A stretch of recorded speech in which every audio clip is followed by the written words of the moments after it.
시청자 여러분 안녕하십니까?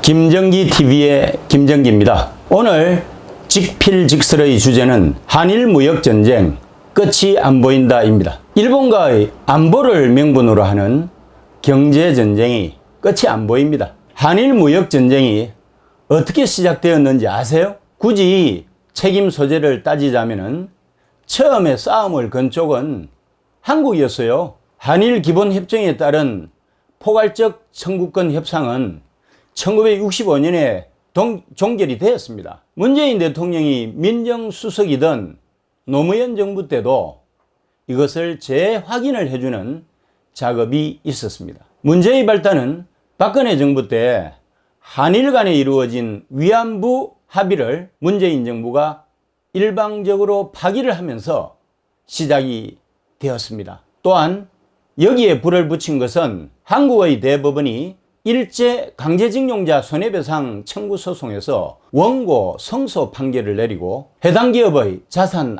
압류와 매각 명령을 내렸기 때문입니다. 일본의 아베 총리는 이에 적극적으로 반발을 하게 되죠. 한일 청구권 협정 3조 1항 2항 3항에 근거해서 올해 1월에 외교 협약을 요청했고 5월에는 양국 중재위 구성을 요청했고 6월에는 제3국 중재위 설치를 요청하는 등 절차상 필요한 단계를 밟으면서 국가 간의 협약은 존중돼야 한다고 했지만 한국의 문재인 대통령은 거부를 하거나 무응답으로 일관을 했습니다. 그리고 사법부의 판단이기 때문에 행정부가 개입할 일이 아니라고 하면서 상황이 악화되도록 방치를 했습니다. 여기까지가 전쟁 직전 상황이었어요. 7월 1일 일본은 한일 기술전쟁을 국가안보하고 연계를 해서 1차 공격을 개시했습니다. 세코 경제산업상을 내세워서 반도체와 디스플레이 제조 핵심 소재의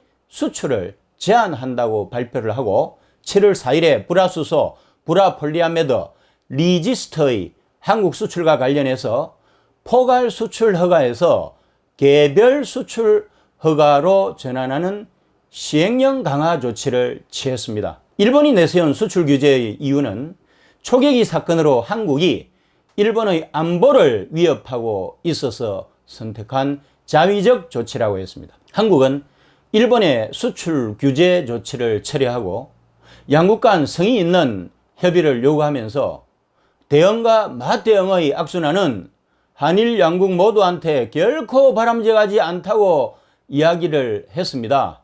일본은 여기에 한국이 제안한 1+1이 국제법 위반을 시정하는 해결책이 아니라고 하는 것을 한국이 뻔히 알면서도 모르는 척하면서 제안을 하는 것은 지극히 무례하다고 격한 반응을 보이면서 한국이 신뢰를 얻을 수 있는 행동을 해주기를 바란다고 했습니다. 이후에 양국 고위층의 설전만 오가다가 청와대의 기류가 갑자기 강경 대응으로 선회를 하고 급기야는 항일 전선을 구축하면서 결사항전의 의지를 불태웠습니다. 8월 2일 일본은 2차 공격을 감행했습니다. 수출 대상으로 신뢰할 수 있어서 한국을 지정을 했고요.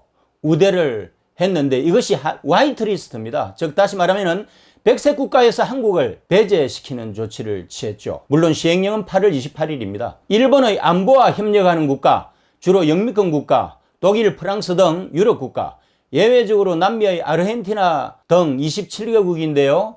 지정 기준은 대량 파괴 무기에 대한 4개의 다자수출 통제 체제 가입입니다.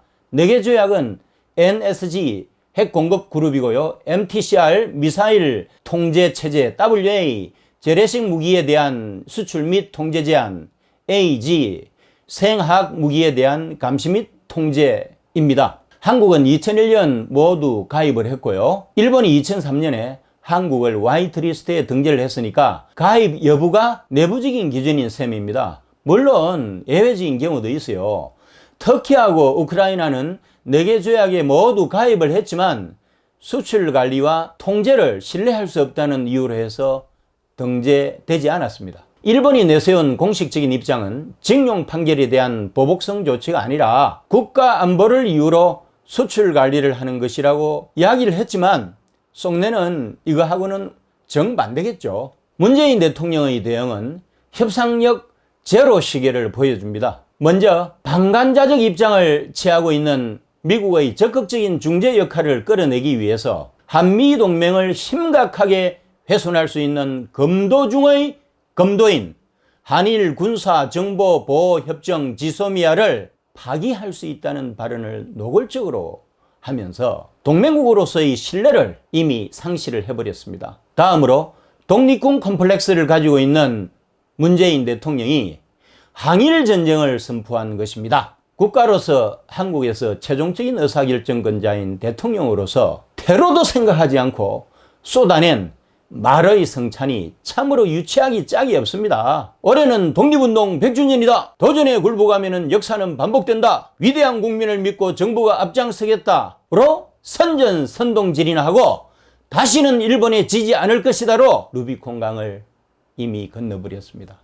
나중에 국제사회의 조롱거리가 되는 것도 신경 쓰지 않는 것 같아요. 과연 도대체 그의 머릿속에는 무슨 생각이 있을까요? 국가의 안위는 안중에도 없이 항일 전선을 구축하고 항일 독립군과 친일 매국노 프레임을 만들어서 내년 총선에 승리를 하고 헌법을 개정하여 고려 연방제로 가는 초석을 깔고 평화경제로 하향평준화를 실현해서 우리 민족끼리의 일찍이 경험하지 못한 세상으로 대한민국 국민을 이끌고 가겠다는 참으로 위대한 구상일까요? 요즘 세계는요, 국가 간의 갈등과 대립의 연속입니다. 특히 트럼프가 집권한 이후에 미국이 일극화 체제하의 유일 초강대국으로서의 국제사회 경찰 역할을 포기를 했지 않습니까? 미국 우선주의 정책을 펴면서 총성 없는 전쟁을 치르고 있는 것입니다. 미중 전쟁도 무역 전쟁으로 시작이 돼 가지고 안보가 관련된 기술 전쟁으로 확전이 되고 현재는 금융 전쟁으로 가고 있잖아요. 이른바 패권 국가인 미국이 도전 국가인 중국을 견제하면서 발생하는 구조적 긴장으로서 이름하여 투키디데스의 함정이라고 말합니다. 이른바 중국에 대한 미국의 양털 깎기가 시작이 된 것입니다. 한일 전쟁이 미중 전쟁과 판박이인 거 아세요? 앞으로 어떻게 진행이 될까요? 미중 전쟁을 보면 답이 나옵니다. 한일 전쟁은 속전으로 무역 전쟁을 넘어서 안보가 관련된 기술 전쟁이 벌써 시작이 되었다고 봅니다. 마지막에는 금융 전쟁까지 치러야 되겠죠. 1997년 IMF 당시에 일본이 한국에 대해서 금융 지원의 끈을 놓으면서 우리가 금융 환란을 겪었던 역사를 돌이켜보면 충분히 현실화될 수 있는 시나리오라는 것을 왜 모르십니까? 미국의 핵 안보 속의 발언권이 제한적이었던 아베가 한일 전쟁을 단기간의 경고성 발언 직후에 바로 행동으로 옮길 수 있는 용기가 도대체 어디서 나왔을까요? 트럼프의 암묵적인 동의가 원동력이 아니었을까요? 일본은 미국에 의한 양털 깎기를 이미 경험을 해가지고 전쟁을 치르는 방법에 대해서는 고수입니다. 그래서 승리를 확신하고 있을 거예요. 1985년 플라자 합의 후에 단기적으로 미국의 달러 대비 일본 엔화가 49% 절상이 되고 10년 내에 100% 절상이 되면서 제조업, 특히 가전, 전자 등의 대외 경쟁력을 상실해서 잃어버린 20년이라는 아픈 역사를 썼던 것이 반면교사가 되지 않을까요? 또한 현재도 미국이 중국과 비슷한 전쟁을 치르면서 일본은 성전의 지혜를 얻고 있는 것입니다. 그럼에도 불구하고 의문은 여전히 남죠. 왜 일본이 우방국인 한국을 손보기로 한 것일까요?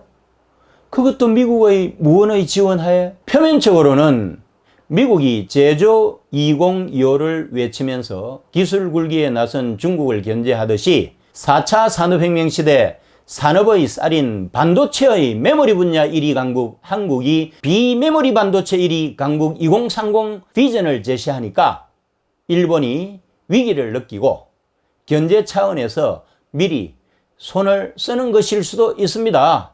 그러나 이런 이유만으로는 충분한 설명이 되지 않습니다. 특히 트럼프의 보이지 않는 지지하에 이루어지고 있는 작금의 상황을 도대체 설명하기가 어렵다는 거죠. 최근에 급변하고 있는 동북아 안보 지도를 보면 답을 찾을 수 있을 것입니다. 핵 보유국인 북중러가 안보 공동체로서 굳건한 동맹을 가시하고 있습니다. 미국은 큰 틀에서 인도 태평양 안보 공동체를 결성을 했고요. 그 중심에 일본이 있습니다. 신흥 강국으로 부상하고 있는 중국을 포위하고 동시에 러시아를 일부 견제할 수 있는 군사 지정학이죠. 그런데 한미동맹과 미일동맹의 양자동맹이지만 실질적으로는 한미일 안보 공동체로 기능한 동북아 삼각동맹이 최근 한국에 사회주의를 지향하는 문재인 정권이 들어서면서 균열이 가기 시작했다는 사실을 아십니까? 어느 순간부터 북중러에 가까이 가면서 전통적인 우방국인 미일로부터 멀어지려고 하면서 믿을 수 없는 동맹국이 되었기 때문입니다. 현재 대한민국에는 외교가 없다고 합니다. 북중러에는 홀대를 받고 미일에는 애정이 교차하는 미운 오리 새끼가 되어가지고 국제사회의 맹화가 되어가고 있습니다. 어떻게 해야 할까요? 유일한 방법은 내년 총선에서 야당에게 압도적인 성대를 안겨주는 것입니다. 그리하여 국회를 통해서 문재인 대통령의 시대착오적인 몽상에 철퇴를 가해야 합니다. 감사합니다. 영상물 아래에 있는 구독 버튼하고 좋아요 버튼을 눌러주세요. 자유우파와 대한민국 재건을 위해 직필직설로 고군분투하는 저에게 엄청난 힘이 됩니다.